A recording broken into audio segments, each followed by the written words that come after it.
मणिपुर में हमने हमारे एक दो मित्र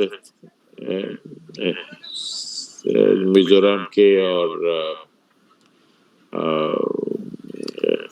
नागालैंड के कुछ मित्र थे हमारे, तो नाम प्रोनाउंस करने में गलती हो जाती है तो किसी को भी अच्छा नहीं लगता है, और वहाँ ज्यादा सेंसिटिविटी है। इसलिए मैं तो रिक्वेस्ट करूंगा कि आज के जो वक्ता हैं,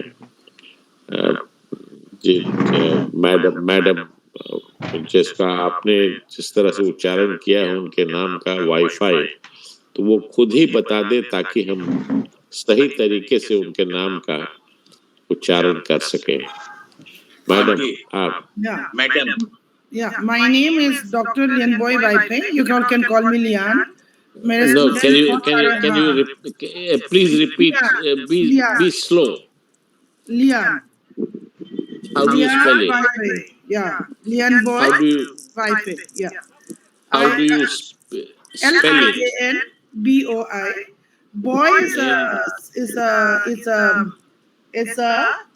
it's a term of endearment. Since I was the youngest child of my family, it's called for the youngest member of the family.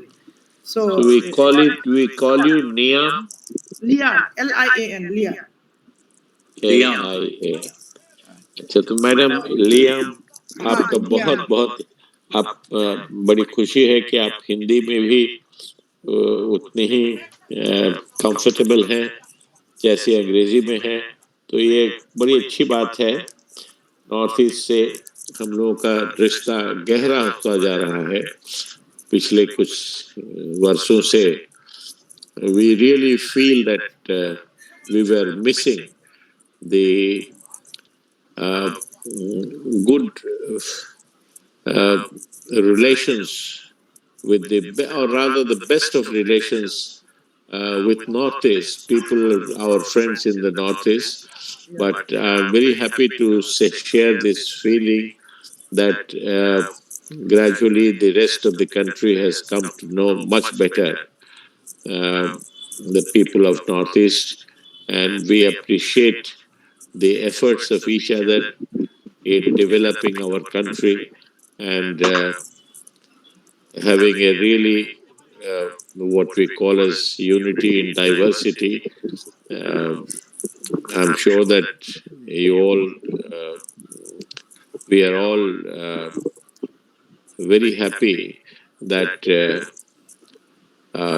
people from different languages, people from different religions, people from different locations, we all get together and create a spirit of friendship and also share our knowledge with each other, so that we together or rather we have the advantage of togetherness in everything that we do, and that goes for the benefit of the society. Now, as far as the topic of today is concerned, well, I can say that we have all been hearing for quite a long time about illegal immigration, which takes place from either side of India. Not exactly either different sides. I would say that more or less on the same side, because mostly it takes place from Bangladesh and from Myanmar. So I'm sure that we will have a good understanding of the problem, why this happens. I know that broadly we are all aware that there is a level difference in the economy, in the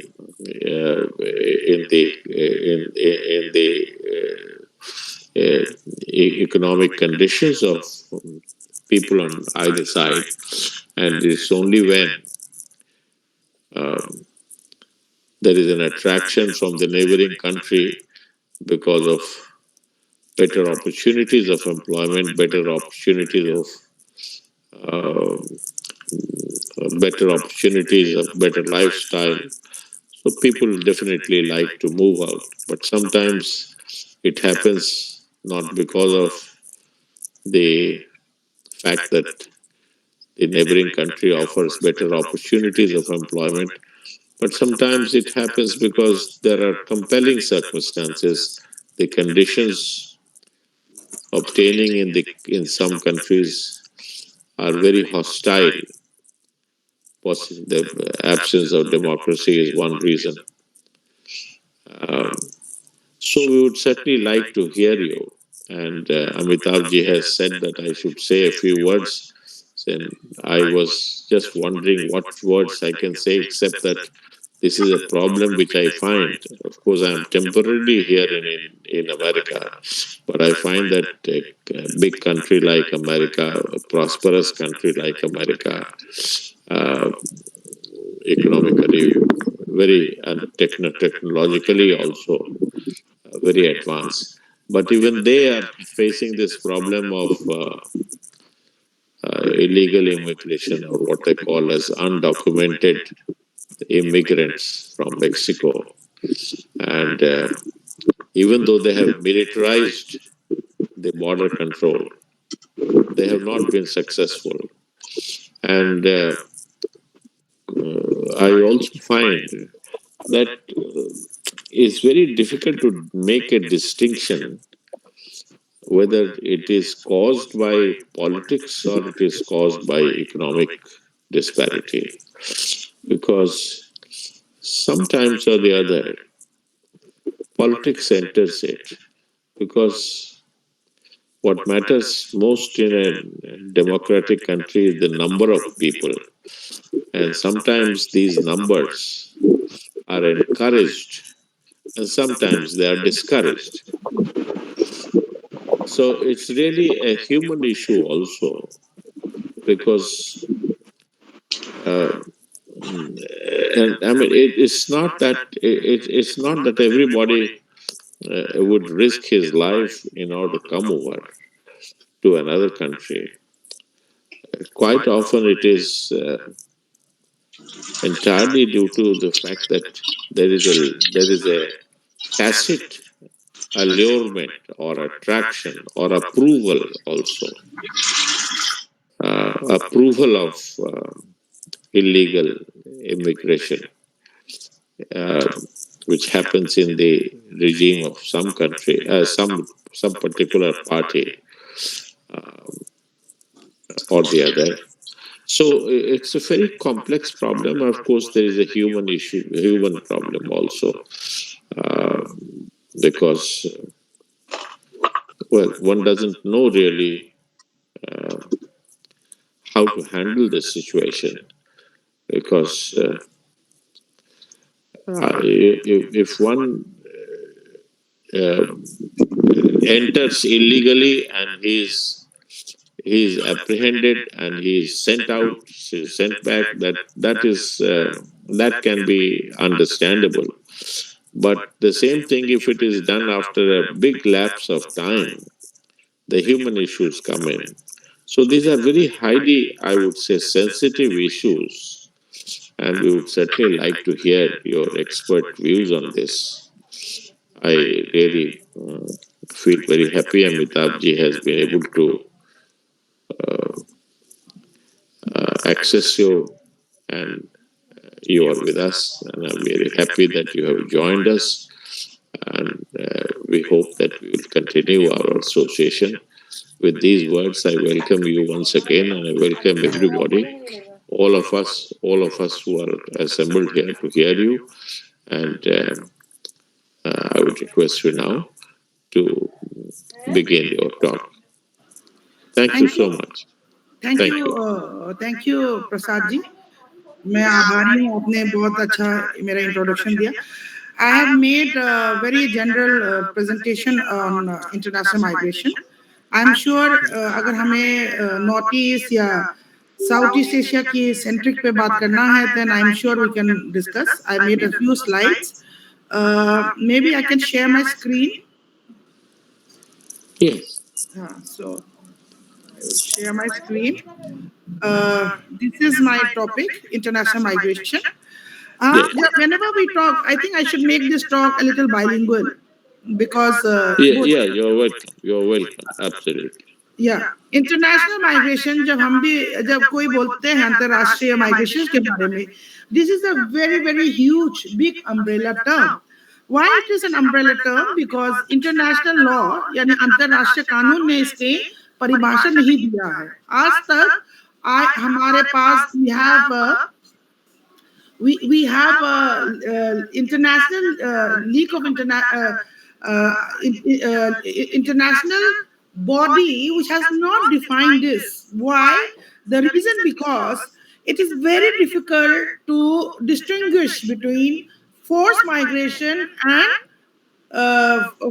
force migration यानी जिसके वजह से जिसके पास जो शरणार्थी बने और जो खुद माइग्रेट हुआ. That is the reason. जो जैसे कि जो अपनी जैसे कि फॉर एग्जांपल अगर एक छोटी since we are all Indian and I come from north east but I am working in Delhi university since last 15 years. पिछले 15 साल से मैं यहाँ पे रह रही हूँ. तो एक तरह से देखा जाए तो मेरा जन्म भूमि और मेरा कर्म भूमि एक भूमि नहीं है, बल्कि हम इसको एक भूमि नहीं मानेंगे. लेकिन क्योंकि हम सब भारत के नागरिक हैं तो हम उसको माइग्रेंट नहीं बोलेंगे, बल्कि हम बोलेंगे कि अलग जन्म भूमि और कर्म भूमि ये. But now the whole point is we will talk about migrant whenever it is crossing international yani antarashtriya. The term is it is an umbrella term. It reflects because when a person is leaving her usual place of residence to cross an international border either temporarily or permanently for a wide variety of reasons. For example, such as migrant workers, right? Or some are smuggled workers, for example, who are human traffickers, or even, for example, students. My students who come and ask for me recommendations so that you can study abroad. So when you become international students, you are also part of the international migrant. Secondly, it is also very, very interesting to know how and why. Now, whenever we talk about migrants, internationally, 1 in every 30 person is a migrant, right? क्योंकि why? क्योंकि generally हम इसको इस तरह इस विस्तार पे देखते हैं क्योंकि of course Indian society, you know, वैश्वदेव कुटुंबकम, where the world is one family, चाहे जहाँ पे पूरी भारत एक विश्व की अंक है, एक विश्व की परिवार की अंक है. तो हमने देखते हैं कि हम देखते हैं खासतौर पे 2020 के बाद जो जो विश्व की जो जनसंख्या है, इफ यू सी इट, जहाँ पे कहीं ना कहीं फॉर एग्जांपल हमारा प्रसाद सर जो है अभी right now is in US and वो भारतीय हैं, भारत के नागरिक हैं, वो अपने भारतीय की नागरिकता, भारतीय की संस्कृति यूएस में कायम रख के हमारे साथ हमें एनकरेज कर रहे हैं. एंड उसी तरह likewise there are many Americans, many British, many any other countries who are living in India. And if we see it, we have seen that there's more than 128 million who's living across different countries of the world. Now, the reason why, and that is the reason why United Nations, the body which is called as International Organization for Migration, IOM, has said that 3.6 of the world's people live outside the country. यानी अब मान के चलिए 4% से जो विश्व की जो संख्या है, जनसंख्या है, वो अपनी देश की देश से बाहर रह रही है. Two big factors are there. जब भी हम माइग्रेशन के बारे में बोलते हैं, दो फैक्टर्स उसका ये है. एक तो push and pull factors. Push factors जिसकी वजह से जहाँ पे एक नागरिक को अपने देश से छोड़ना पड़ा. फॉर एग्जाम्पल, जब भारत की पार्टीशन हुई है, भारत को आजादी मिली थी 1947 में, हमारे बहुत सारे देश के नागरिक जो है शरणार्थ के तौर पे आना पड़ा यहाँ पे. And India has always been a country of refugees because when India was divided on the basis where Gandhi ji said has defined India into a beautiful modern political nation, and Pakistan said they want to have it as a country only of the Muslims. Whoever were not finding themselves to be non-Muslims had to flee the country of their origin and come and live in India. And likewise, that is one. We saw the same story being repeated in 1971 in Bangladesh. And we also see a similar pattern in after 8/8/1988 in Myanmar, when there was a democracy uprising where many people who were living across the borders had to come. Now these are forced migrant who had to come and who eventually make. And the other factors is pull factors, because they want to settle down. Who of the ichha, for example, many of youngsters want to settle down in US or Europe because they have a better prosperity. Here are the few things, for example, the push factors of unemployment, lack of security, poverty, drought, बेरोजगारी है जो असुरक्षित महसूस करती है, फिर वो गरीबी है, सूखापन है, कई बार वो वायलेंस है, हिंसा है, फिर लैक ऑफ डेवलपमेंट जहाँ पे विकास नहीं होते हैं, तो इस तरह से उसको उस अपने देश से उसको छोड़ना पड़ता है, अपनी मातृभूमि से छोड़ के दूसरे देश पे जाना, तो उसको ये कंपेल किया जाता है। जबकि पुल फैक्टर है कि जहाँ पे आप देखोगे वहाँ पे सेफर एनवायरनमेंट है, वहाँ पे सुरक्षित महसूस होता है, लोगों को डेवलप करने का, विकसित होने का ज्यादा मौका मिलता है, और फूड सिक्योरिटी है जहाँ पे गरीबी, फॉर एग्जांपल कंट्री जो बहुत सारे अफ्रीकन कंट्रीज से है, so in Lebanon, where they want to travel to other countries where they are getting better food security, better prospects for wealth and welfare. इसमें हम देखेंगे कि विश्व में एक ये रिपोर्ट के अनुसार यूरोप और एशिया के सबसे ज्यादातर we find that there is 86.7 million migrants who lived in Europe in 2020, which is first in Europe. After that, followed by a very close second, 85.6.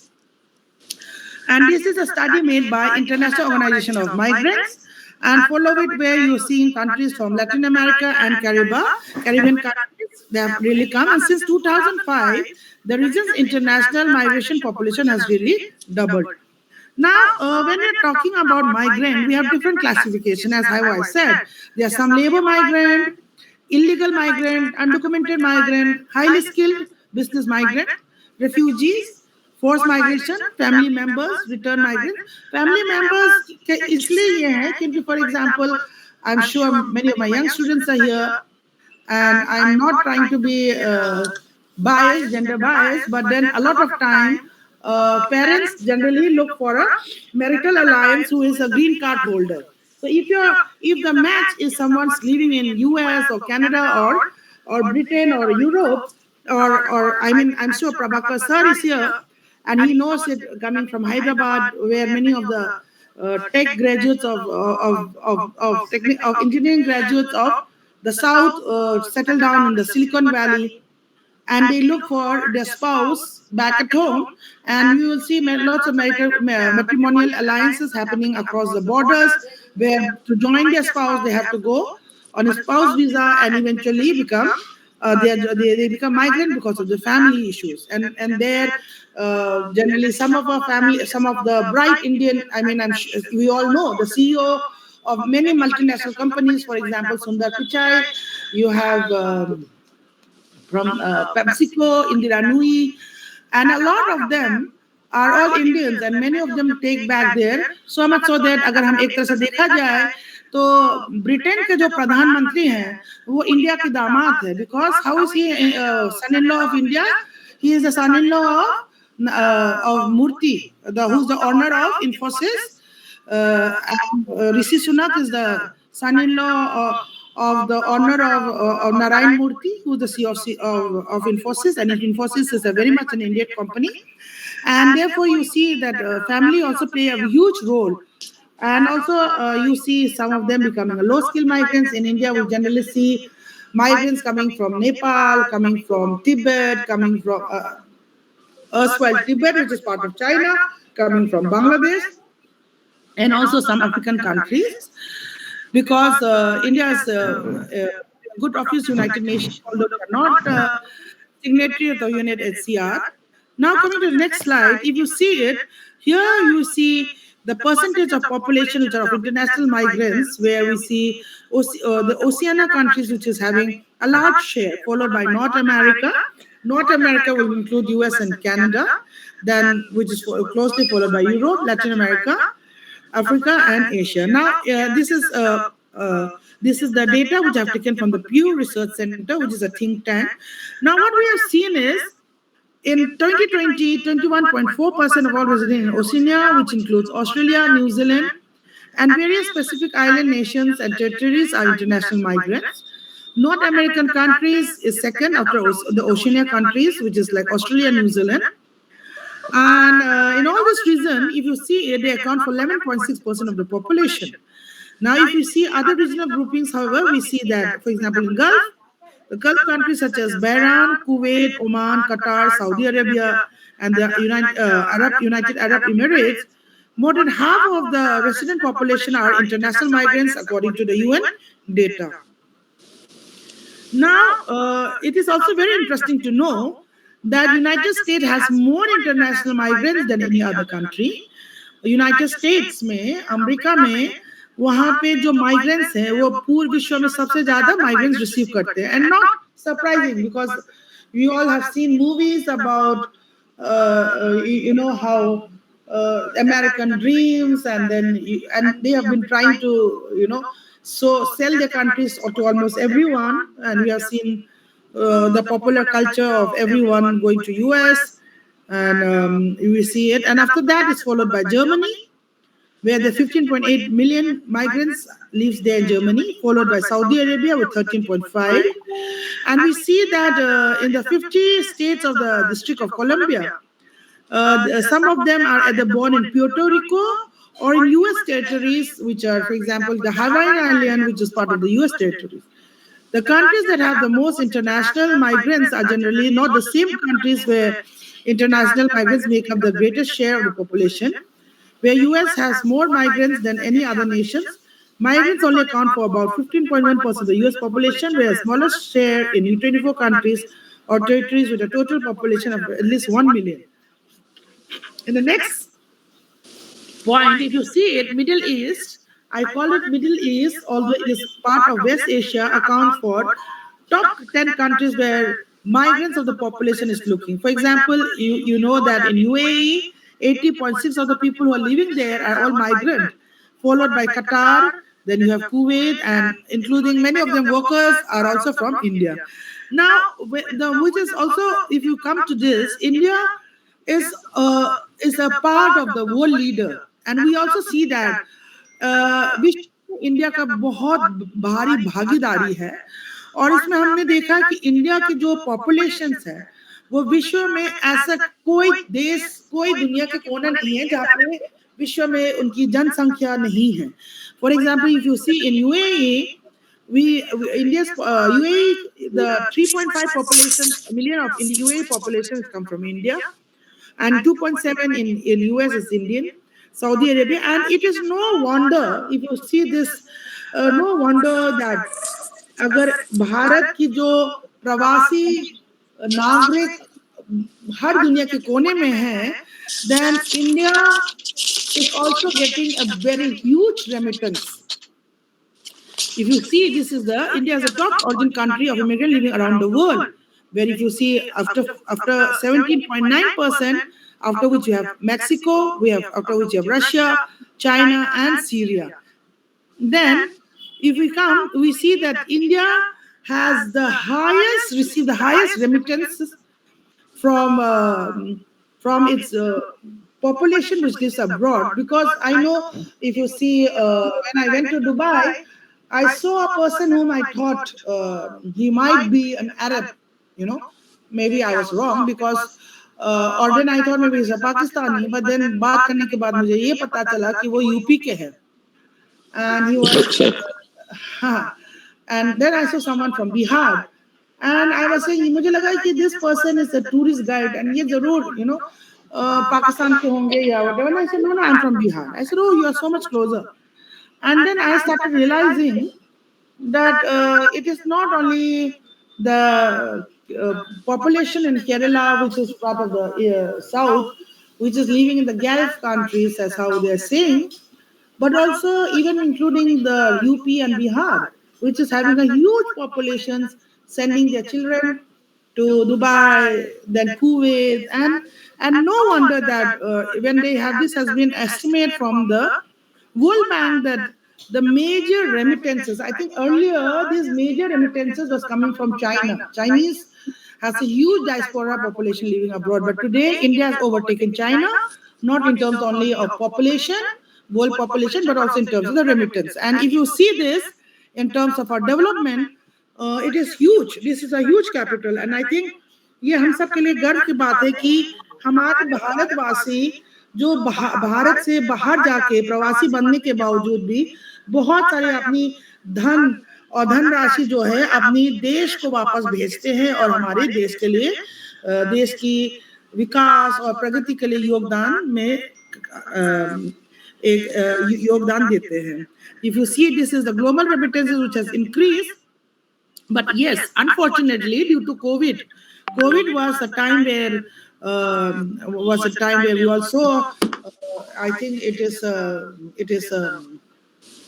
for young generation whom we call as a COVID batch, who were having online classes. It was a time where we had a global lockdown, something which we have never ever seen this kind of pandemic scare. I think it was a global event, and therefore you can see it that COVID also affected the remittances, but nevertheless, India is doing really, really well in terms of the receiving the highest recipient of remittances, where India, as I've said, India has overtaken China with 83 billion, China with 60, Mexico 43, and then we see Philippines with 35 and Egypt with 30 billion.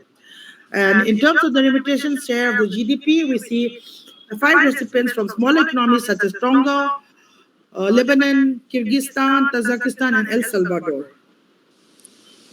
Now, we see that India has been remitted since 2008. And 53 billion, it has exponentially grown from 53 to 89 billion. And we see this is all from the statistic, from international statistics that we have seen it. And then we see also, now this is another part of displacement, where I will say as migration which is coming because of forced migration. For example, conflict, violence or disaster. For example, I'm from Northeast, and any students who come from Northeast will be well aware that Bangladesh being part of the low flat land, whenever they have flood, they come towards Assam or Meghalaya or even Tripura. And India has been offering lots of home and refuge to disasters. And also not only that, but also if you see in the case of violence also, we see the same kind of and today we are seeing that both because of violence, conflict or disaster, we see increase in forced population. And I think this is what Prasad sir was talking about. Northeast is also that part of the country. I would like to link because Northeast is connecting South Asia with Southeast Asia. ये दक्षिण Asia और दक्षिण पूर्व Asia को जोड़ता है, कि उनकी जोड़ने के कारण उनकी जो विभिन्नता है पूरे भारत में उनकी विभिन्नता उनकी संस्कृति पे एक नया लहर लेके आया. And for many people who think Northeast is very distant, we don't know anything about Northeast, I would like to remind you that you all have been, यानी हम सब जो भी जब भी बॉलीवुड म्यूजिक सुनते हैं हम सब ने नॉर्थ ईस्ट की म्यूजिक की धुन और गुण से गाना गाया है. Because R.D. Burman is from Tripura, and Tripura is very much part of Northeast, and all the popular cultures of Rajasthana and have been. And now coming to this, we see also a very interesting trend that in terms of migrant population, we see that men, यानी पुरुष जो है, they are more, they are dominating over in terms where men make up around 51.9% of global migrants, whereas a close second is followed by women, which is around 48.1%. Now, a majority of these international migrants live within their region in 2020, and we see that migrants may go to new regions of the world, but some of them stays close by. And I think इसमें सबसे big example I would like to say is, for example, migrants who come from Bangladesh do not go very far. They either go to Assam or Bengal or Tripura or Meghalaya, which is a neighbor countries, and we see all the same pattern reflecting. For example, 69.9% of Europe's international migrants resides in European countries, and we see this same trend where Eastern European countries such as Russia, Ukraine, Poland, and Romania are living in Western Europe. And likewise, international migrants in Asia and Oceania are living from migrants from Africa about likely to live within Africa as they are to live outside the continent. And migrants from Latin America and Caribbean are the ones least likely to leave. If you see, they are living within 26.3 to 25.2%. And I think with this, I would like to end. Thank you so much for your patient hearing. I am open for any queries, questions, and discussions.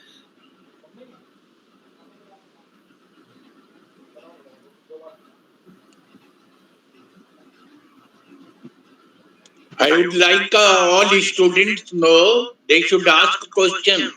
If they want to ask questions, no, please ask questions about migration. Students first, then Ajay Saab has also come. Ajay Saab, if you want to add something, you can add that also. It was a very nice presentation and you have given all the data. So, madam, what is the ratio of Indian migration जो यहाँ से लोग बाहर जाते हैं और बाहर से लोग आते हैं उसका रेशियो क्या है इंडिया में? I think इंडिया से जो बाहर जाते हैं वो स्लाइटली हायर होंगे और यहाँ पे जो रहते हैं वो कम. Because if you see it recent data में जो दिखाया गया है कि बहुत सारा भारतवासी क्योंकि आई मीन आई थिंक भारतीयवासी पूरे विश्व में है. अभी तो भारतवासी भारत नागरिक से भारत नागरिक नहीं है बल्कि विश्व नागरिक बन गया. आप सुंदर पिचाई को देखिए, आप कमला हैरिस को देखिए, आप ऋषि सुनक को देखिए. आप मुझे लगता है कि आप Bharat is no longer, Bharat एक सभ्यता है, एक प्राचीन सभ्यता है और एक विश्व नागरिक है. आई डोंट थिंक ऐसा कुछ ऐसा है जहाँ पे आई एम सो भारत में कुछ भी ऐसा घटना जो है पूरे विश्व में चर्चा नहीं होता करके मुझे एक चीज बताओ. क्योंकि जो भी आई थिंक इट्स लाइक पहले हम लोग बोलते थे if US has a sneeze, the rest of the world catches cold. अब मुझे लगता है कि if India has a sneeze, the rest of the world catches cold. यही होना चाहिए. I think the recent example of Chandrayaan is a big example. Pallav wanted to ask a question. Yes, ma'am. Good evening, ma'am, and I'm happy to be with again a Delhi University associate professor and teacher, and which happens to be and so the first migrant and migration scheme in my case that I migrated from Bihar to Delhi just because of education, right? So Delhi University, I did my graduation right from St. Xavier's Ranchi. Those time it was tagged as a Bihar Intermediate Council. So the moment you have tagged Bihar, so 3 साल के बजाय 5 साल का आपका उस जमाने में था 98 के में जब मैं किया था. But I am happy to see and the statistics, and now since I am Indian Economic Service Officer here, ma'am, and I am also looking after the migrant laborers and workers, those who migrated during COVID time. We had a special package for them called Prime Minister Gramin Rozgar Yojana. Actually, I'm looking after world's largest public work program, MG scheme. So here about the migrant, what do you see about the Indian economy level being the highest migrants from Indian as per the statistics we see. Second thing I would like to raise a common currency acceptable, and here this time BRICS we had proposed to launch one common currency which is applicable to all six nations as well as with India, which will be acceptable. Third questions for you: what about the upcoming front on the cryptocurrency being largely on going on, and it's just have been initiated in India? Thank you. These are certain questions I would like to ask your response, ma'am. Thank you. Thank you so much. I think for everyone who feels, whenever I see a person coming from Bihar, I get very excited because my father was posted in Bihar and I studied in Bihar for 1 year at a time during the early 90s. So many of my colleagues says you are also equally a Bihari, and I say yes, why not? मुझे सत्तू पसंद है, सत्तू की रोटी पसंद है, तीखा ये लिट्टी चोखा पसंद है, and why should I also, if you all and then Yes, when yes, it is called USB, United yes, States United of States of Bihar. When Bihar, you are there and in and and USA, many people, and I have given many hints and motivation to many people who's working in a travel company. They said that, ma'am, Bihar is not like other state. We don't have any tourist attraction. I said, excuse me, please rethink. They say why, कौन आएगा foreign tourist? अब मैंने बोला आप ध्यान से सोचिए, ध्यान से, आप पढ़ी लिखी हो? बोला कि हाँ. And then when I say पढ़ी लिखी, they get a little agitated because the Bihari pride gets hurt when they say are you not educated. So they said then Rajgir में देखो, आपके राजगीर में, आपकी मधुबनी में so many Japanese come. We have so many Buddhist sites. Nalanda mein, you go so many sites, and I think these are major attractions where your foreign language in Japanese or any other Chinese language, you can use this to make a good foreign tour. And I think this will be. And they said, "Oh yes, you are right." I said, "Yes, because you need to think out of it." I think problem with Bihar comes when many Biharis like to underestimate because they are so humble people. वो नहीं सोचते कि बिहार है तो I think with many of Indian civil servant and bureaucrats, every Bihar is topping. I think one lady is also topper from Bihar, and I know coming from Northeast, many Biharis who settled there are interestingly contributing back. I have a friend who started a girls' school, and she told me, I said, this is a very interesting. She said, yes, yes. She told me, yes, Lianboi, I have, being a Bihari, I need to contribute back to my society because I grew up in Shillong. मुझे महिला का शिक्षित बन के मैं I am empowered, but मेरे बहुत सारे बिहारी बहनें उसको ये मौका नहीं मिला जो मुझे मिला है, इसलिए मुझे स्कूल खोलना है. शिलोंग में नहीं खोलना है, ना गुवाहाटी में खोलना है, ना आसाम में, वापस बिहार में खोलना है. And I said absolutely, you we need people more like you. And अगर आप चाहते हो कहीं पे, if you want my contribution और somewhere I can help, I'll be more than happy. And coming to talking about, and therefore it gives fill my heart with pride when I went to Dubai and I saw people coming from Bihar working there and being a part of economic honor. And I'm sure because Bihari person is very sensitive and sensible and a family man, they will be sending their remittances to back at home. And I'm sure somewhere the underbelly of Bihar, for example, you have Bihar. I have a wonderful memories of Bihar because I've eaten very fresh vegetables, rice, good, and I always wonder why did the Green Revolution start in Punjab and why not in Bihar? Because Bihar has been having very good grains, getting good vegetables and all. And maybe this is somewhere you, as an economic officer, could also try to address with, because your expertise and your job profile both match. Secondly, when you're talking about a common currency, I think within BRICS, I have heard about and read about that many people prefer to trade now in Indian rupees because Indian rupees has been very stable. And I can say this because when there was demonetization, it was a problem not only for many Indians but more for people of Nepal as well as Myanmar, because the Indian currency is very stable and many people prefer to buy or hold their currency in the Indian rupees. and those people had to struggle because they can't come, and उनके पास बहुत सारे पैसे धनराशि जो रखे हैं उसको black money नहीं बोल सकते क्योंकि like many of us who want to save the money in dollars thinking dollar is more stable vehicular currency, like that when जब नोटबंदी हुई थी नेपाल में बहुत सारा प्रॉब्लम हुआ था. I know many people told me हमें कब मौका मिलेगा, हम ये तो हमने बड़ा मेहनत की कमाई से हमने नेपाली पैसा से इंडियन रुपीस कन्वर्ट किया. And so the ground reality is India is a big brother, number one. Indian economy is very stable. Indian rupees has been used as a vehicular currency for the neighboring countries, which maybe India, at that time, maybe you are an economic officer yourself, and you can tell us,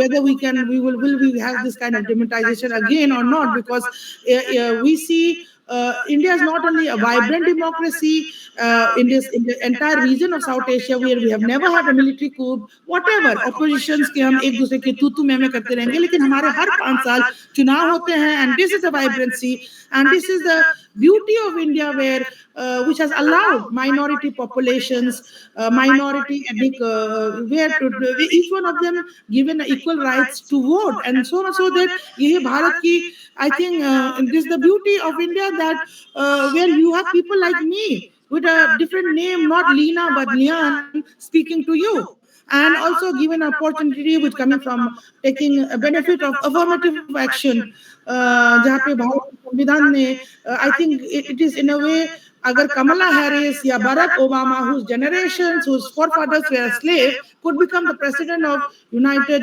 States of America, then we have people like Draupadi Murmu, who's an Adivasi, becoming the president of India.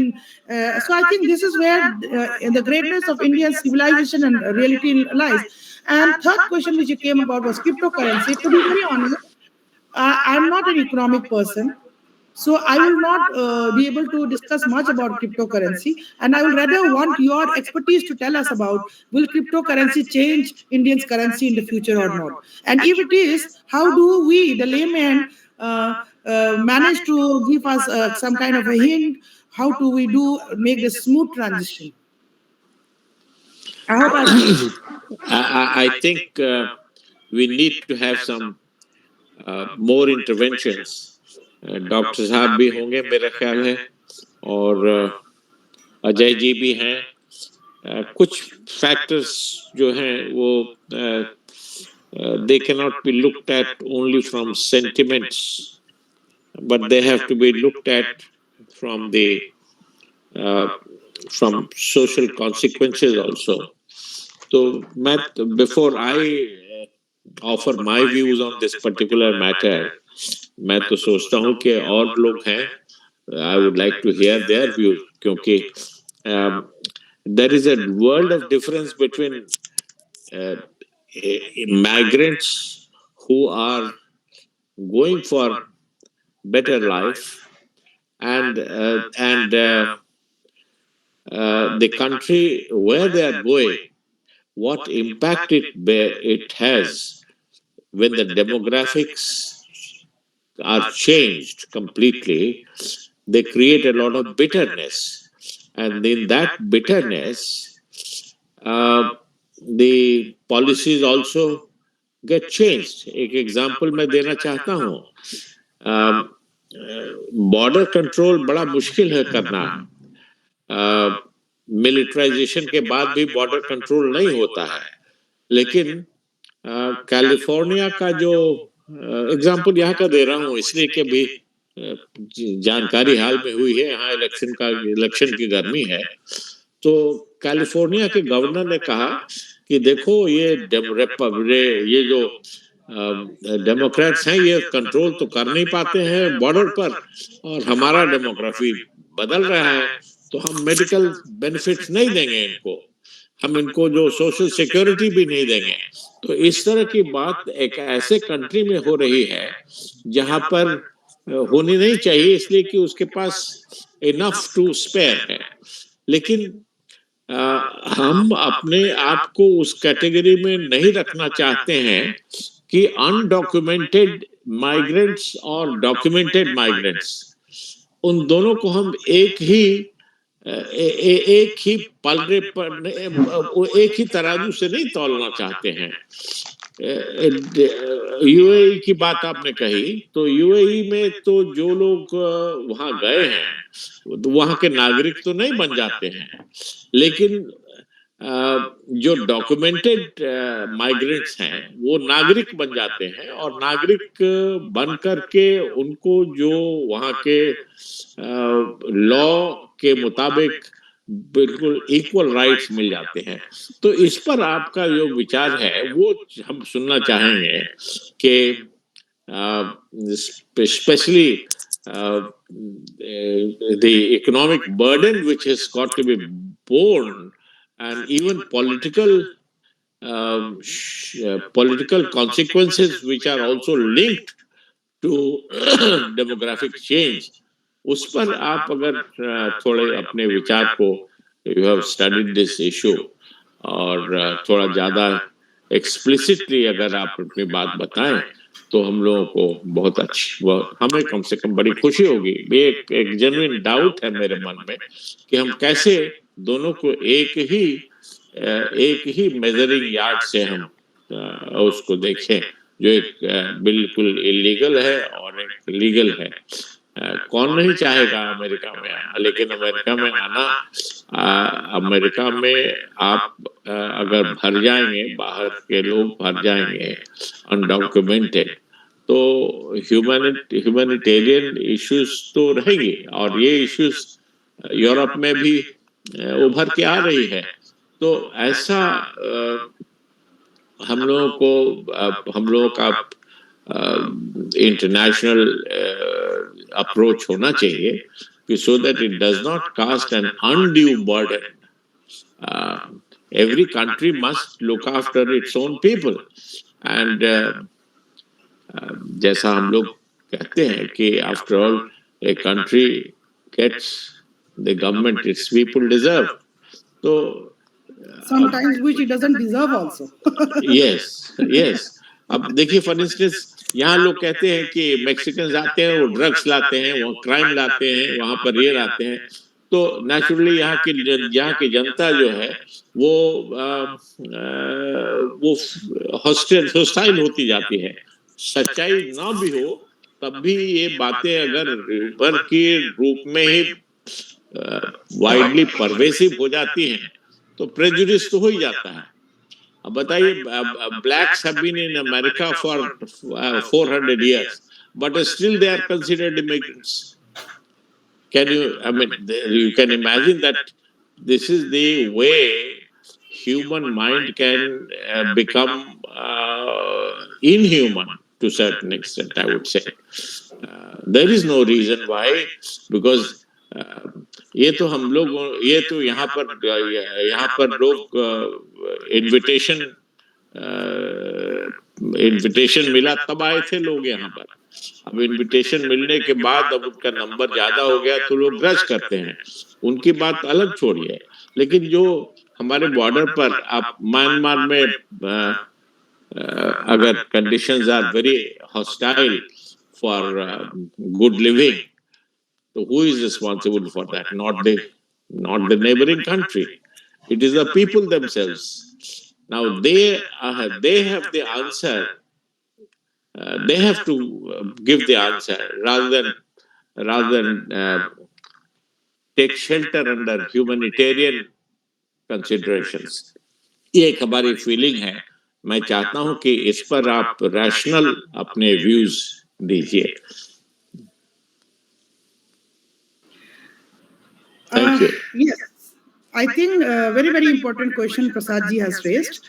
And I think what you have said is, which I've always discussed in my class also, because India's northeast has maximum of India's bordering countries. हमारे पास 7 neighbouring countries है, जिसमें श्रीलंका और पाकिस्तान को छोड़कर, अगर हम पाकिस्तान में east Pakistan थे, rest of the neighbouring countries are all linked with the north east. And I think इसमें the way to look is 2-3 things. Number 1, we need to see we need to see things from 2 3 approach. We cannot just see immediately from a very statist approach. We need to see from the historical approach also, because if you see it in Kabo Valley, which is part of Manipur Kingdom, was given to Myanmar. So, and also because there are some tensions, if you see. Can I request others to please kindly mute yourself, or maybe someone who's hosting this to mute.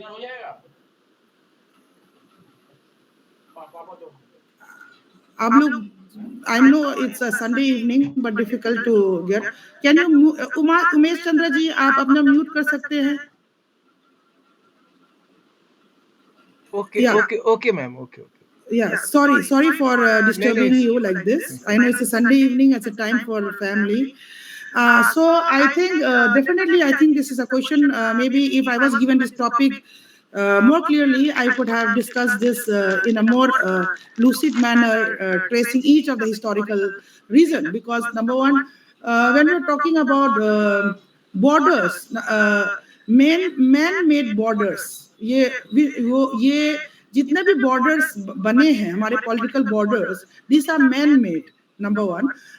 इसमें वहां से यहाँ इस सीमा से वहां से कुत्ता बन जाता है, दूसरे सीमा से लोमड़ी बन जाता है, ये नहीं है. It is man made. क्योंकि I've visited many border areas, including Wagah border. I saw across the region, both Amritsar and Lahore, mein, the culture is very similar. I've been to Uttarakhand, Ratanapur border, where I saw Uttarakhand and the Nepal side. People are almost speaking similar dialect. I see the same reason in Sikkim. I see the same thing in Bangladesh, where in Shillong, where I've grown up. And so many of these border areas are so ambiguous because, for example, if you go to DoPT area, these borders were made by colonial rulers. They did not take reality of the ground reality. So अब जब सीमा के border खींचे हैं, तो जिस तरह से इस टेबल के ऊपर में खींचे जहाँ पे कई लोगों की जो किचन है वो बांग्लादेश में आया है, which was then East Pakistan, और bedroom जो है it came in India. So are you going back to so these are realities which we have not which India has not been which has been silent. And likewise we see the same reason in Tripura, where Chakla Rosnabad, which we have given to Bangladesh, which was one of the most fertile region and revenue generating. And after Chakla Rosnabad, we allowed many of the refugees coming from, because of the East Pakistan. When East Pakistan got independence, we saw many of the refugees coming and joining, becoming part of Tripura, so much so that today the present Chief Minister of Tripura traces his ancestry to Bangladesh. Likewise, we see the same reason in Manipur.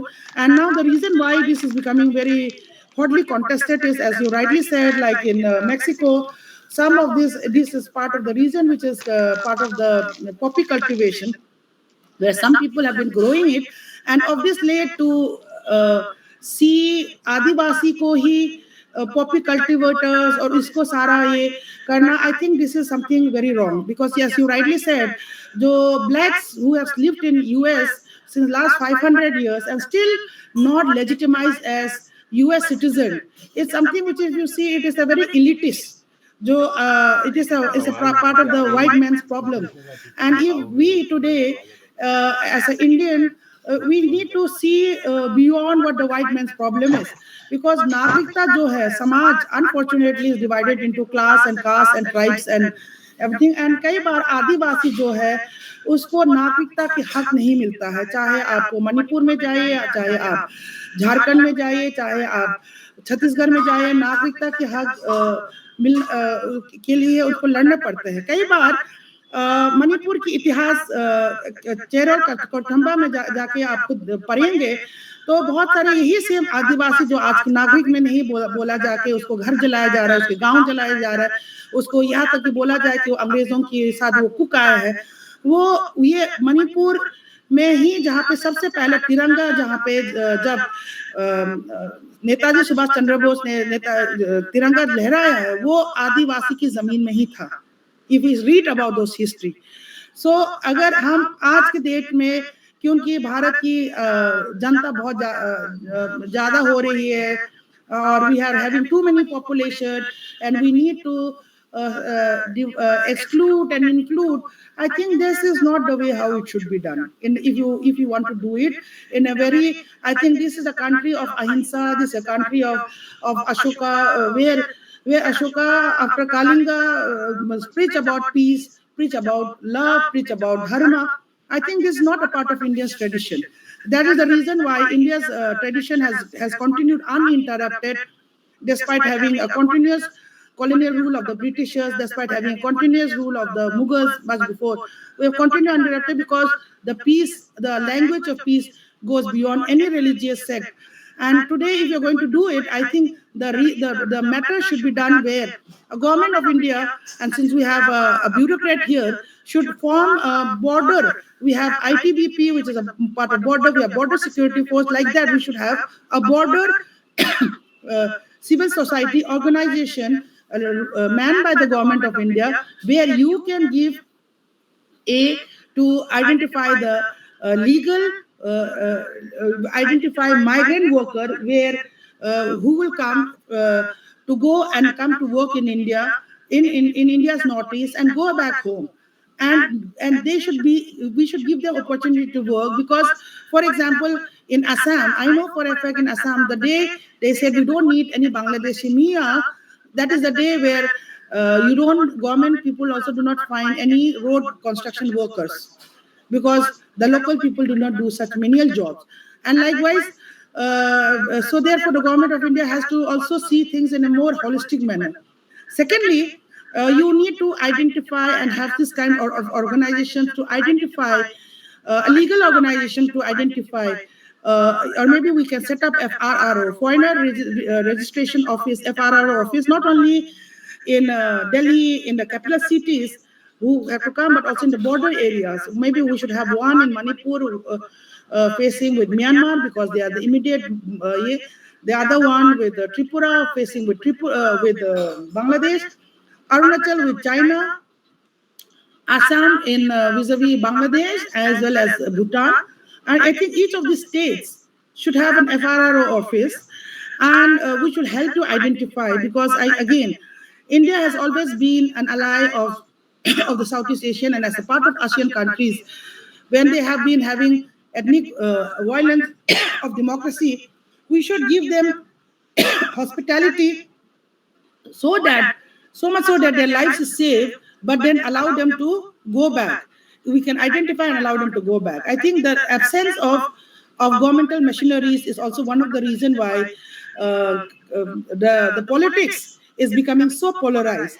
I think a country which is as great, a part of ancient civilization, will also should think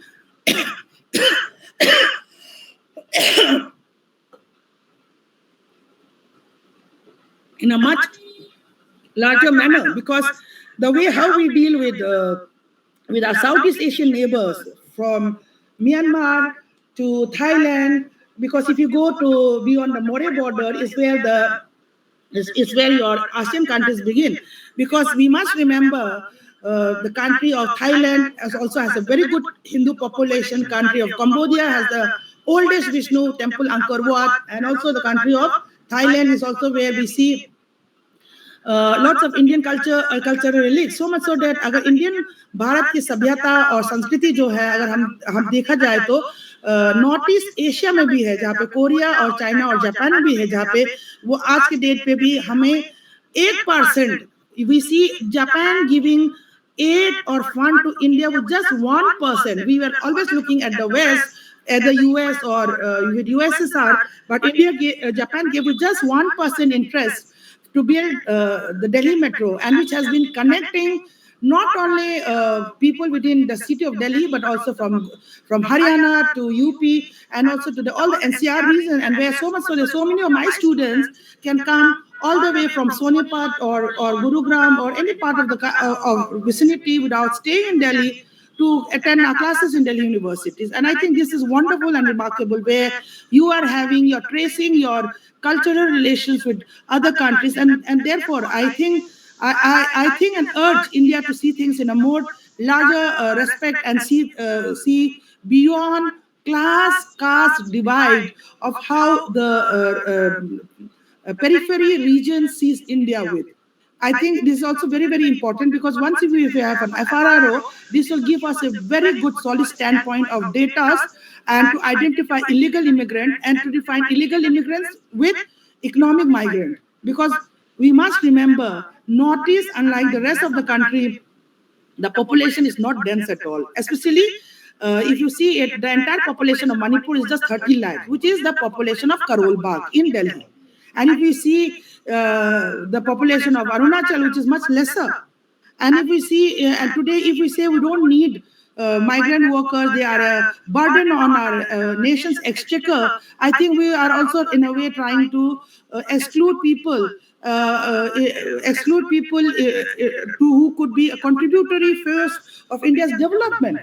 And I think we should see things from the larger, because we don't want our Indian population to be avoided, to be debarred from going to any of these developing countries. We see in Gurinam and in Mauritius, we have India's population who has been with India's diaspora, which has been building a lot of relations. And likewise, I think if we can continue with the holistic understanding of in terms of the governance, I think this will be a big a very big, because if you see it, if you see in India's northeast, I think it is very, very difficult to break who is an Indian from the national centric point of view or not. Because I think जब हम अखंड भारत के बारे में बात करते हैं, तो हमें ये सारी चीजों को भी ऐतिहासिक, सांस्कृतिक और आर्थिक तौर पे भारत के लिए किस तरह से हम उनकी बॉर्डर एज, उनकी सीमा कि जो सारे एरियाज को हम देखा जाए. I think this needs a very interesting dimension of looking at the governance. And I hope I've answered your question, Prasad ji.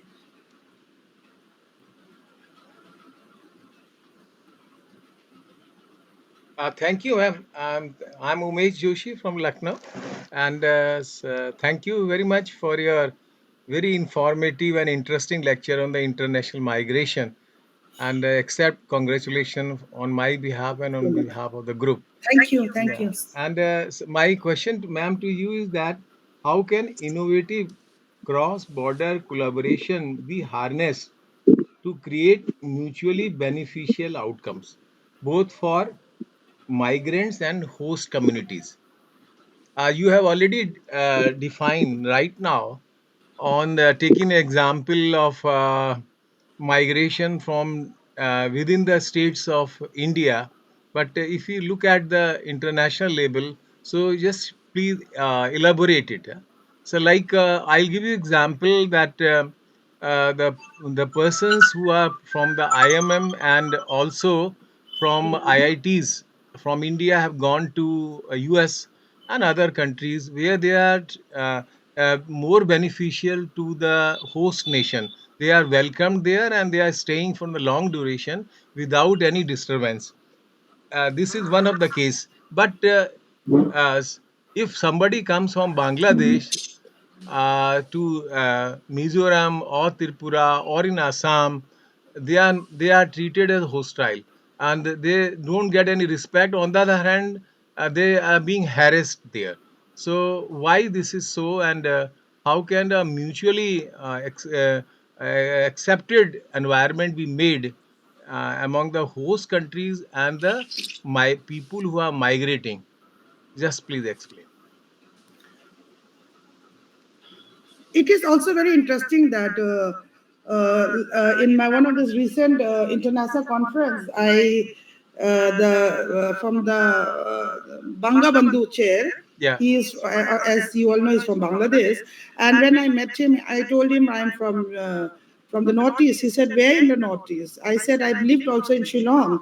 And he said, "Shillong, oh, Shillong is so close from Sylhet." I said, "Yes." And he told me that whenever he used to come, he used to drive, he drove from, he knows each and every corner, nook and corner. And I also want to say that the hostility of Bangladeshi from the northeast is not because of they being a Bangladeshi, but rather it's because of the fact that they are part of a dominant culture. And if you see a lot of time, we always have. It's when I went to Canada, I saw lots of people having issues with the uh, with the with the migrant communities which are coming in, and where it was sorted out. For example, where I stayed for my PhD in Mississauga, there were certain institutions which were giving them about Canadian way of life, which was important for Pakistani, Lebanese, and all other countries. I think that is the reason, exactly the reason why when I said FRRO, we need to identify, because sometimes what happened, as Prasad ji has rightly told about this issue, some of the economic migrant workers come and walked in and eventually fake their ways into getting us getting into a voter ID, which initially they said that because they will be getting some kind of, because India is a welfare state and wanting to take advantage of the welfare state of India. And sometimes from they don't rest after getting a voter ID. They don't rest there. They also join a part of political party, try to change the political scene, and that is where the antagonism towards the the the migrant communities or the migrant starts coming in. And therefore I think it is also very, very important to have certain legal institutions which will also give them, and sometimes some of them are not very respectful. I know for a fact, for example, the Chakma refugees from Bangladesh, when they were settled in Arunachal, they were not so respectful of the trees. And being a refugees, they needed a space, and therefore a lot of the trees were cut to make way for the firewood. And when they said that, when they resisted, they said that we need food to eat because it's part of the basic living, and they were not getting a job. So sometimes not giving them a space, or also providing a livelihood of how to provide a livelihood. I think this needs require a good holistic program, because US have done it, Canada have done it, and despite having being a part of it, I think India should also start doing it, because we are also part of the leader of G20. I think we should do this. We should have an FRRO. We should try to communicate. And so there's so many of these countries. For example, I know for a fact many people who come from Myanmar, due to the democratic crackdown, many people want to go back. And then we have seen, and they have always have good respect of India, because Aung San Suu Kyi was a Nobel laureate. She started from Lady Sri Ram College. Many of the Bangladeshis, I know for a fact, studied from India, including one of the lady where Parvez Musharraf's mother was also was a student of IP College, where I'm teaching now. And I see a lot of them has been receiving of India's welfare and India's development and progress. And I think we should have a more holistic way of looking, where we can identify economic workers and give them some kind of livelihood support, and maybe they can go back to their country, because a lot of them goes back. In fact, many of the Bangladeshis says that we came to your country because we were fleeing for our life. And so many of these older generations still continue to keep their tijoris of their homes, that ek na ek din jab hum wapas jayenge. So it's like that the key is also the tijori of the home which they have locked. Maybe so many people has broken it or stolen it or whatever, but that is also a reminder for many of the elder generations, that one day they will one day go back and reconcile back, and therefore you see a lot of them wanting to go back, and sometimes they are just brushed under this carpet of foreigners, illegal migrant. I think we need to see this thing with a more open humanitarian approach, so that give them some space to where they can earn their livelihood and also reconcile, and so that they can go back, because सबको अपना घर, अपना देश, सबको उसका प्रेम है. I mean, all of us love, सब लोग सबके लिए अपना माटी, अपनी जमीन, उसी से प्यार है. और आज हम भारत के पास ये विशाल देश हमारा इसलिए है क्योंकि हमने बहुत लोगों को ये दिया. लेकिन शायद may be again, I don't blame any government or any Indian, maybe, but we also want to think, because many of the I've seen, for example, when I was working with UNHCR, I seen an Afghani who lived here in the first crackdown of the civil war, and today she has applied for Indian citizenship. Very And there are good. many people who have applied for Indian citizenship. But at the same time, there are many people who will also long to go back. When I saw many Bangladeshis, they'll all long go back, and they comes and tell me, "You are also like us. You also like us in the sense that since Sylhet is very close to part of Meghalaya." And also many people says that you see your culture, we also have people like you who looks like you in terms of racial features living in Chittagong, but then we don't harm them. We also want to go back home in our own Apnar Shonar Bangla and not be part of your ye.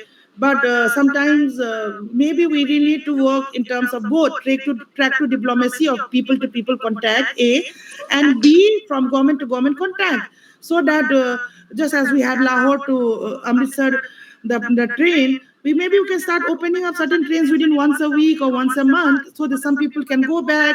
And we can also, that will be helpful, because so many of the people from Bangladesh comes cut across the barbed wire, almost risking their life, because they see in India a safer haven, a refuge, because India's welfare system, India's government governance has given to many livelihood and saved the life of many people in the, especially in this part of the country. And therefore, I don't say that because of this we should stop, but rather we should work more smartly. As nowadays, there's a term which says that don't work hard, work smart. So I think we should also try to go one smartly. Okay, Thank you, ma'am. I And see think. that, ma'am, I had been to Bangkok long back, and I saw there the Marwari people. They have migrated from India. There, they are well respected there, and they no discrimination among them and the citizens of Thailand. So this is one of the example. And secondly, even in Assam, I had been there when the agitation was at the peak sometime during 80s. Then there I saw the Marwadi communities and the other communities who were settled there. They were getting all benefits and all respect, irrespective of the agitation were there, but they were completely safe and they were welcomed by the local people. So their examples are there. Exactly, Yeah, exactly. yeah, So many of my Marwari friends, yeah. they say that because I've lived in Northeast, I'm opening a shop by myself. Okay. Then I say, what about आप वापस राजस्थान नहीं जाओगे? Where is your home? Because they say I'm part of Churu, not even Jaipur or Jodhpur. So मैं north east में रहती हूँ, and they follow, and they not only Marwaris, including Marwaris, you have the Punjabis, you have the Tamils also, Yeah. the Tamil population also, who have lived there, and they continue to still enjoy, and they don't want to go back, and including so many people from Bihar. And I remember one person was saying, "वो मैं तो Northeast में I grew up in Northeast. That's why I can also think of myself to be a professor in an engineering college. Maybe if I was in my Chhabra district, I may not get beyond this caste, the glass ceiling which the caste division has brought in. मुझे शायद पढ़ने को भी नहीं मिलता उतना. यहाँ पे मुझे कोई ऐसा नहीं है." And then they continue to be a very close bosom friend of mine. And when I grew up, and they tell me rather, "लिनबॉय, आप दिल्ली में अभी तक क्यों हो? आप वापस क्यों नहीं आ रही हो?" मैंने बोला कि मुझे नौकरी दे दो, मैं वापस आ जाऊंगी. बोले कि then they tell me that I'm working here, why can't you get, this is the beauty. And I said, this is the beauty of India, that you, Yeah. being a Bihari, you are a professor in engineering college, Yeah. and you are in that too in the Northeast. Right. And I think this is where we need to have more inter exchange of communities, inter exchange of ideas and society and culture. I think Pallavji want to say something. Thank you, ma'am. Thank you very much. Very, very, very, very informative and interesting lecture. And I request Amitabh ji to request you to come some other day in future for a other lecture on other topic. Thank you, ma'am. Thank you Joshi so ji, much. Yes. Joshi ji, 2 minute मैं कुछ कहना चाहता हूँ. मैंने जो start किया था issue, वो थोड़ा बीच में कंफ्यूज हो गया. I I think in each one of us the spirit of Vasudhaiva Kutumbakam still survives. Absolutely no reason why anybody who is coming here for economic reason and he is also going to contribute something to our economy, there is absolutely no neither moral nor legal basis to discriminate him on grounds of citizenship. I would rather go one step forward and encourage them to stay on here. The angle which I wanted to highlight was that the world is it's both angelic as well as demoniac, Yeah. and commercial considerations enter into this, and they are exploited by the people, and they they get mixed up with the genuine and with the issues related to the genuine migrants.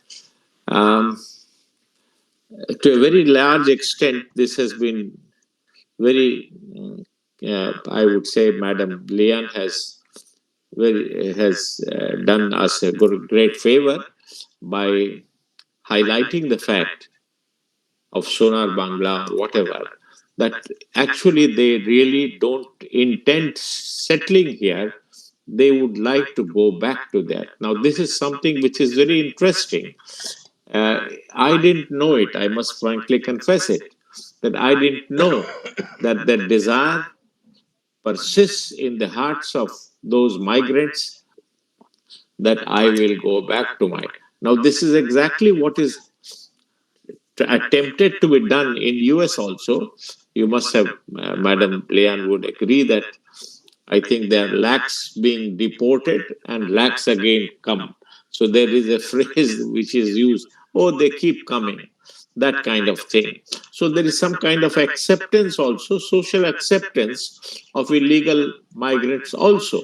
So both streams are working on simultaneously. There is a law enforcement agency which is trying to stop, and there is a social acceptance aspect also. So the social aspect, I don't want to undermine that, the importance of that. I do feel that above everything else is humanity, and humanity must not be subjected to become subordinate to legalities. I personally feel that this is, but then we need to make a distinction between the evil intent and the good intent. It is there only, I said. How can there be? How can there be a different? I mean, a person. I have traveled more or less almost all the sister states of Northeast. Been to Manipur, been to Nagaland, been to Arunachal also. I have found that it's an excellent one homie that can be created, and I'm constantly praying that the present tempo of economically uh, or improving the economy of Northeast. I mean, we have sometimes even toyed with the idea of creating a. I think it was in the time of Manmohan Singh that he wanted to have a free trade zone in Northeast, if I am not mistaken, which would have given a big leg up to the economy of the Northeast. But somehow it is unfortunate that proper attention was not paid to Northeast for a long, long time. Transport was very, I mean, communication was difficult, transportation was difficult. I remember that once there was a meeting in Mizoram, and there was no flight, so a chartered flight had to be taken for a dozen of officers to go to Mizoram. And Those I'm talking of about 30 years back when I was in service. So there was no, and even now I would say that there is only one good airport, Guwahati. Where else? Where else is the is good airport? So economically, I would say that Northeast has to be integrated economically, not emotionally. Emotionally, it is a part of us. And as rightly pointed out by Madam Liam, that now in Silhet, some people are culturally the same, just like Madam Liam. So there can't be any issue on that point. That just because there is a person across the border, and therefore we should become very harsh about his illegal migration. No, I'm not. I certainly feel that the country must have humanitarian approach. Yes, but the trouble is that the political approach, the commercial approach, the various other militancy approach. Madam Liam probably would know certainly that now the commercial approach and the militant approach has gone over from commerce to the rulership also. What is Taliban? Taliban was nothing but a militant organization, but today you can't say it is a militant organization, it's a ruler of a country. It's as much a state as India is, or as United States of America is. Someday it will. So the checks must be there. Checks cannot be dispensed with. And I am very happy that one good thought came from Madam Lian, that FRRO can be established in all states of India, and there must be identification. Once you have identified, all right, you know certainly that this is the number that is to be taken care of. You prepare your economy for that. They will all participate in the building up of the economy, but can't be left absolutely a gray area. We have no idea how many come, how many go out, how many. That kind of situation must be taken care of. That is my view. That doesn't conflict with our humanitarian approach. Knowing statistically what is the position and having an arrangement. All right, welcome. But when conditions improve, go back to your country.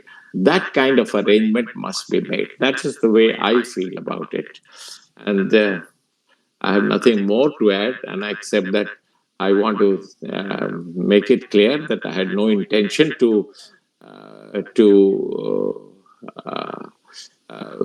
make my country uh, feel less open and less humanitarian than any other country in the world. Any other country in the world. We are proud of this particular fact, as much as very rightly pointed out. India's greatest asset is this, the family feeling for the whole world. And welcome, certainly we are, because of this very reason. Because we go to any country and we become a part and parcel of that country's future. That approach is our approach. That is typical Indian approach.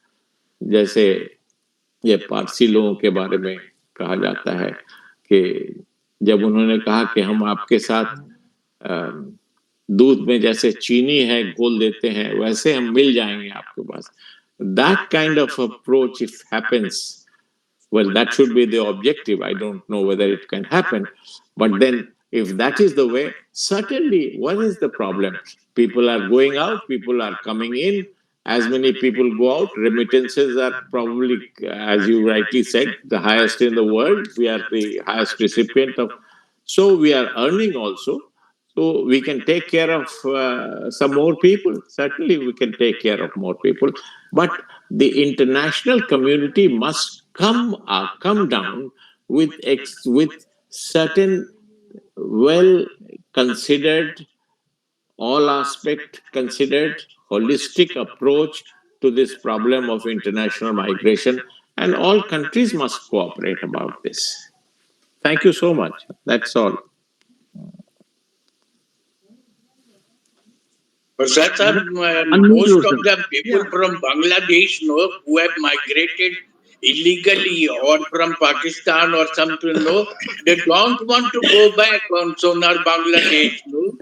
They want to live here because they get too much freedom here, too much freedom, and they used to harass the original citizen of this India also. So means it is not means it is practical experience which we have seen that these illegal migrated people, they want to stay here, and they don't want to go back there because they are too much they are feeling too much comfort here. Yes. So वो लोग आके, and they are not working also, they are not contributing to our economy also. Absolutely. I think that is exactly the reason why we need FRRO office in all the northeastern states, including Meghalaya, Assam, and Tripura. More.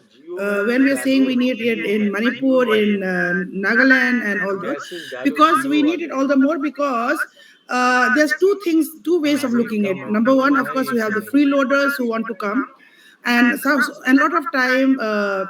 Crime is the easiest profession for any people to join in because you don't need skills, you don't need I think Ajayji has written a very nice line. He says a person goes with one mouth to eat but two hands to work. It depends with what he does with the two is guided by various factors, and out of this one of the various factors is जब उसको दो हाथ उनका मुंह को पालने के लिए वो दो हाथ के पास ना कोई स्किल्स है, ना कोई कला है, ना कोई ज्ञान है, बिल्कुल तो हाँ कोई ज्ञान है, तो वो दो हाथ चोरी डकैती या ये सारे काम में भी करते हैं. एंड अ बिल्कुल lot of time migrant is also seen as someone which is unwanted. I think Donald Trump has always said about how Mexican has he has tried kind of criminalize illegal immigrant, and we see the same trend happening. A lot of time we see the same trend happening even in Europe. But I would like to see things in a more holistic manner, and I say this that it is not the community which is illegal, or it is not the community which is becoming criminal, but it is their situation of being illegal migrant. Number one. Number two, if we have more FRRO, we can identify. We don't need Yes. them. We don't need them, and therefore we need to identify whether we can have them as deported. अगर वो यहाँ पे अपना आवारा गर्दी करके India पे आ रहा है, भारत की भूमि पे आ रहा है, then I think FRRO should do the job. Number one. Number two, the other thing why we also need to have open access to each other is because I don't know. I am sure since you all said you have been to Northeast, you might, if you have been to Silchar, and I don't know how many of you are non-vegetarian eaters. Fish is a very popular diet. It's a good source of protein, which is liked by both people from Bangladesh as well as the other part of the Northeast. And fish market is the area where immediately when you close the border, the price shoot up to 1,000 rupees per kilos. And when you open up, and a lot of time, because in the name of having closed borders, sometimes unfortunately this might not be liked by some of them. Unfortunately, when our uniform service person smuggles, and then that person will see that person's price is coming in, and इस तरह से जो काम है is equally as criminal as a uneducated mind trying to learn how to steal, or I think that is also equally bad. Number one. There's a second point, and third point is आपको ये सारा आपको बता दूं, I think coming from many people are coming from Bihar and north India, जहाँ पे बनारसी पान खाई के करके अमिताभ बच्चन का very legendary iconic song is there. It's also equally very popular in the Northeast. And it's all and that I don't know how many of you knows this, but I also would like to add to this understanding that areca nut, betel nut, and is not grown in Manipur or in Nagaland, but is very popular. How do this nut come from? It is smuggled from Myanmar. And why in the list of trade of goods, if you happen to go to Myanmar in Tammu, which is the border town of Myanmar, and bring those, jahan pe much cheaper and enter in India, and if you don't grease the palm of the custom officer, you will be caught in the jail. Because and this is very equally popular, liked by all. So therefore, that is exactly the reason why as I said in the beginning, we need to see things at different at a holistic aspect, not just from one perspective, because it is very easy for each one of us. We might not know we like to eat pan. Pan is, in fact, one Chaurasia pan seller was telling me, it is the most good digestive. आजकल ये लोग नहीं खाते इसलिए digestion का problem है. It's a part of Indian culture, and when this pan comes in, and if you don't know and you are caught with buying a pan from Tammu when you enter Manipur, you could be a smuggler. So therefore, we need a holistic approach also to identify, bring those items locally, consume items in the list of goods to be traded between, because it is not just it is not important rice or which is traded rice, or rubies, or maybe drugs, but also including something. So therefore, and for many people who do not know that pan is forbidden, who will be seen as a smuggler, and who will be those uneducated tribal people जो ज़्यादा पढ़े लिखे नहीं हैं, गंवार हैं, जिसने कभी school गए नहीं, उसको पता नहीं कि क्या क्या लिस्ट है. So that's the easy way of how to criminalize. And therefore, I think we really need to see things, because this part of the Northeast, if you see, I know for a fact, because one of my grand uncle, when he had to study have to pursue higher studies, there was no Calcutta was the capital in British India, and Calcutta was very far. So they went to and studied in Chittagong University, or more is Dhaka University. And a lot of people, when they studied in Dhaka or Chittagong University, they have been providing good education to Northeastern people. I think why should we stop today just because when we are independent and stop? Then maybe we should also give them. And I think Myanmar. Students from Myanmar can come and enjoy hospitality of not only hospitality, but also of medical expertise, because India is also part of a medical tourist region. We have many of the West Asian countries coming to India. I see many of people coming and getting their surgery done here, including Canada, which surprisingly where medical is part of the social sector, and they get insured from. They say that they get everything is insured by the state, from a headache to a brain surgery. They prefer to come and take a surgery in Gangaram or any other hospital here. And when I asked them why, they said because us list mein I may die. My line will come after 2 years and I may die. Here I can get my surgery done in the next 1 month. And even if I have to pay some money, and I think a country like Bangladesh or Bhutan or Myanmar does not have the good medical facilities which India has. And I think this is where medical expertise, because we send many of our Indian students to medical, and NIT is one of the most coveted entrance exam for all youngsters, and for many young students who don't get through or study science, they feel very inferior. I see the major issues when I see my students when they come study political science. They say, "Ma'am, मुझे ना medical entrance में नहीं मिला, this I'm supposed to study political science."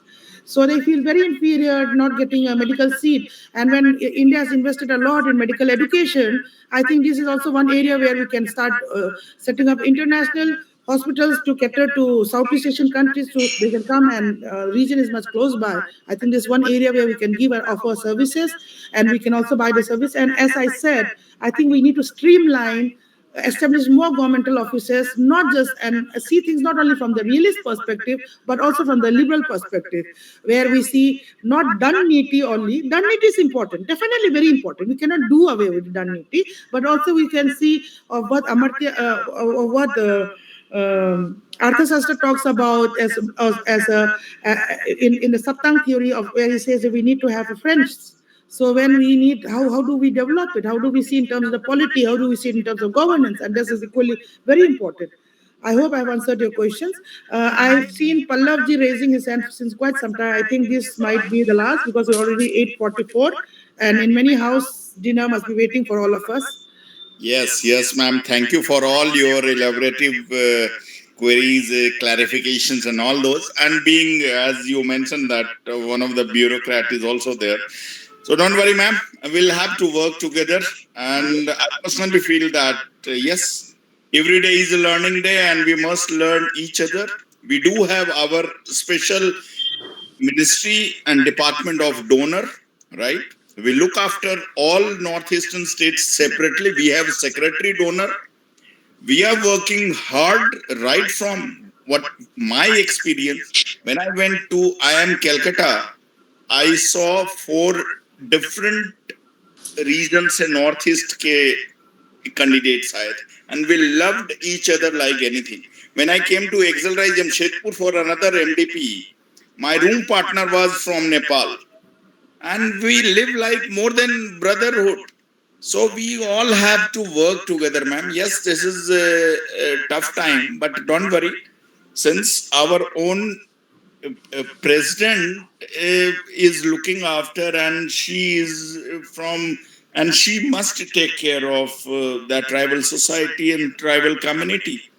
And don't worry, MSME में था.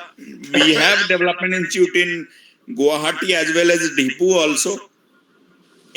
I served AIMS Delhi also.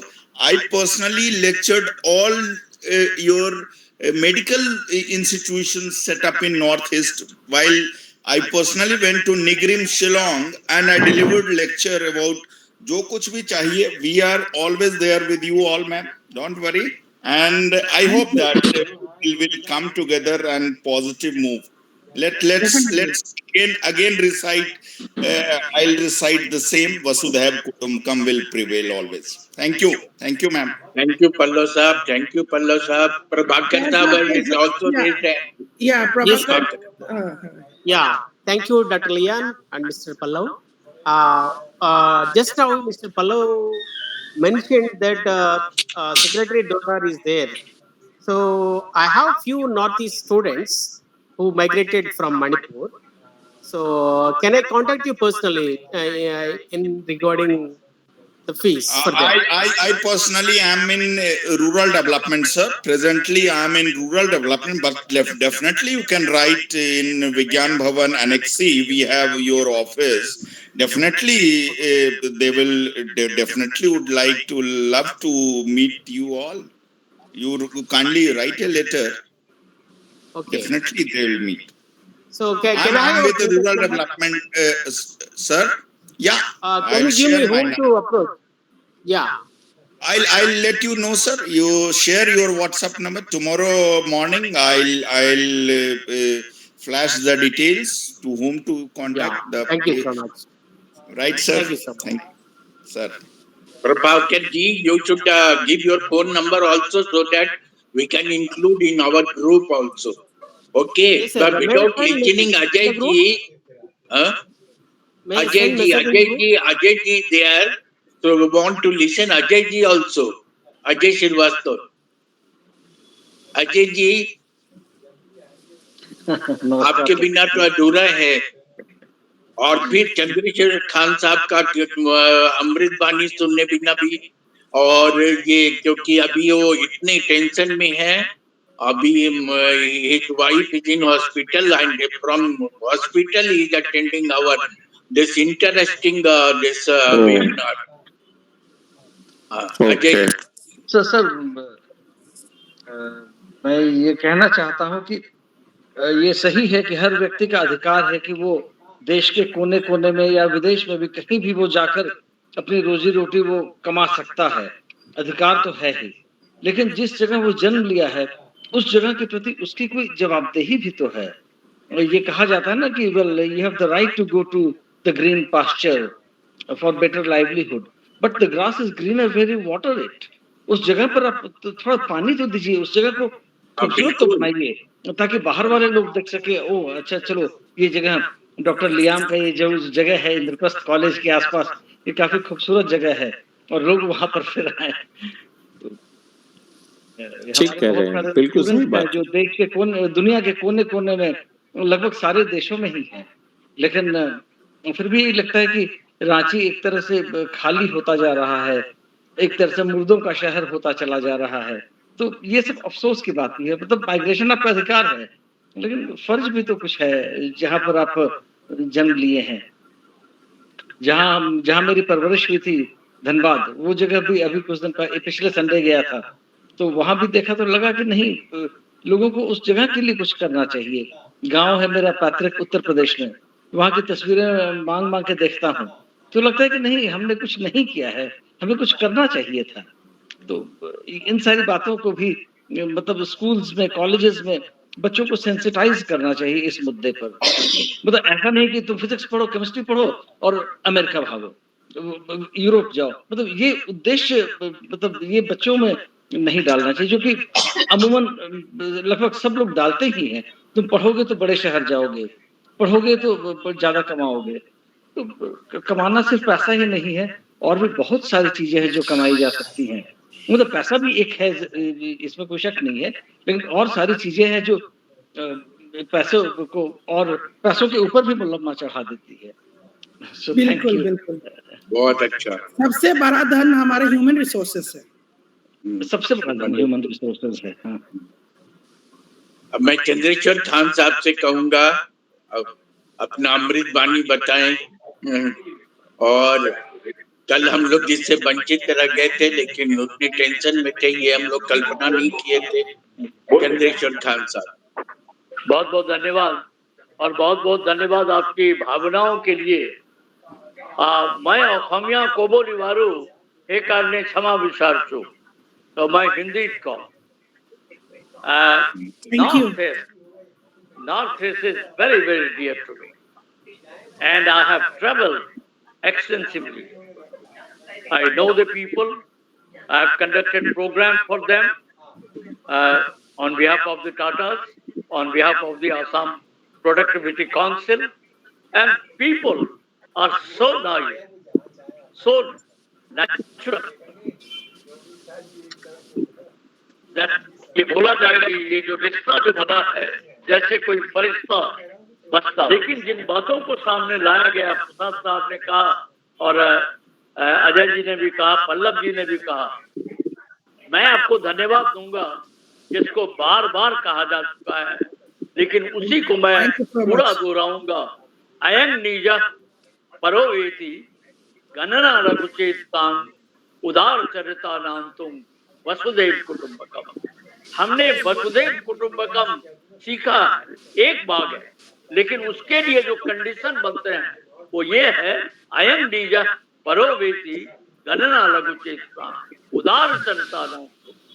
जब तक हम उदार नहीं हो तब तक वसुदेव कुटुंबकम का वास जो है वो मेरे हृदय में नहीं होगा। और इसी उदारता से आपको धन्यवाद देते हुए, it is the spirit which unites and matter divide. पैसा तोड़ता है, भावनाएं जोड़ती। आप भावना की प्रबल हैं और आपने भावनाओं को इस भावनात्मक तरीके से रखा कि जिसका वर्णन नहीं है। It's the true representation of our country, India, Bharat. Bharat का सबसे अर्थ है जो भावनाओं में, और आप में सच्चे भारत भारती का निवास देख करके आप इसको ऐसे ही पल्लवित पुष्पित करते रहिए कि ये प्रभाकर जैसा चमके, उमेश जैसा फले, और अंततो गत्वा मानिक जैसी चमक हो, और अमिताभ की आभा। इन शब्दों के साथ मैडम, मेरी बहन, आपको हृदय की गहनतम गहराई से बहुत बहुत धन्यवाद।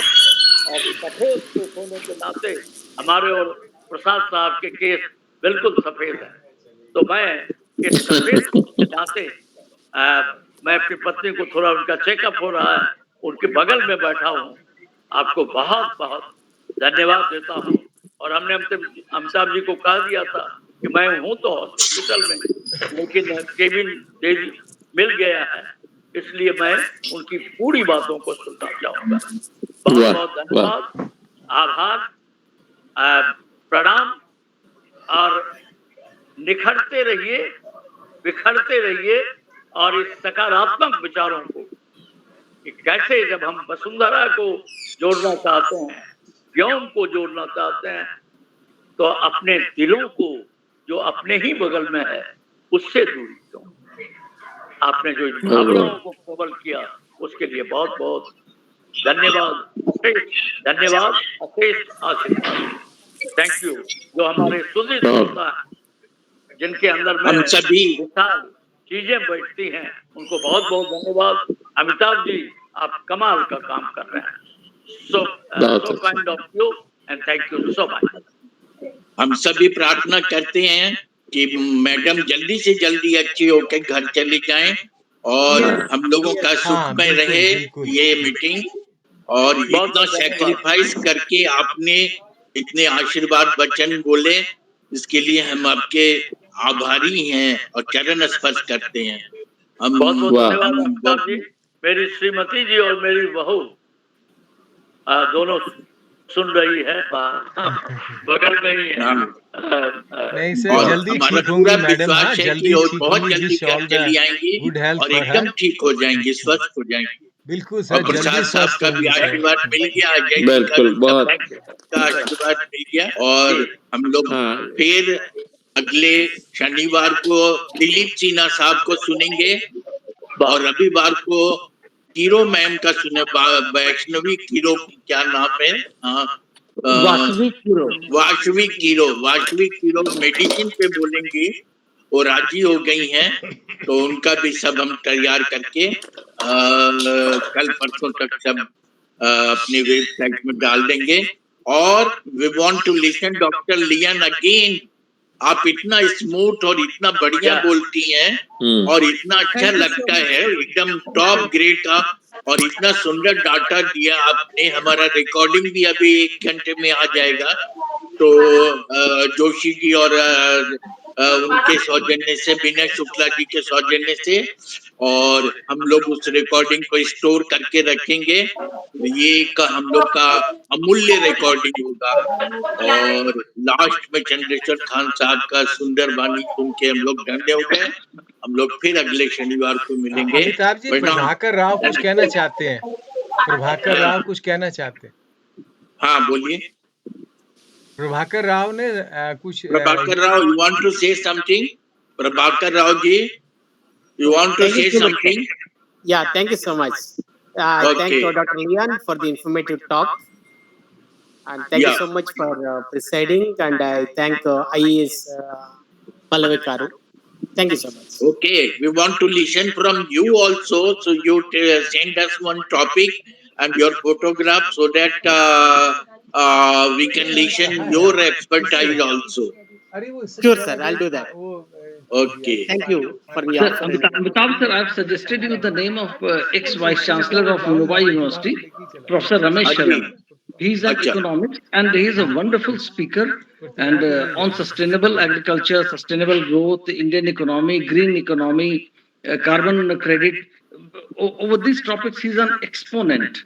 So you will love to listen to him. Yes, sir.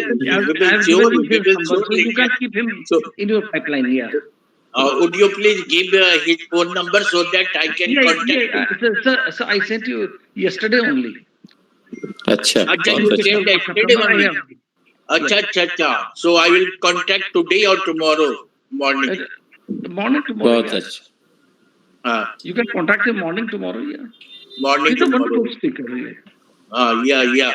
I will talk to him. Okay, thank you so much.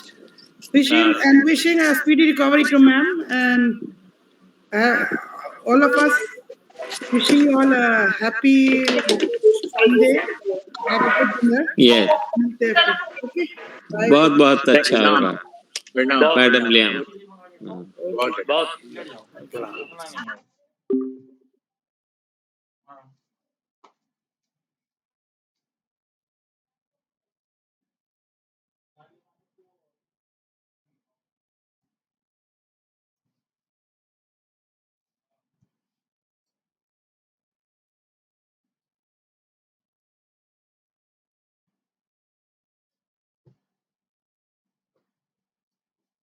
Most people have got everything wrong about procrastination.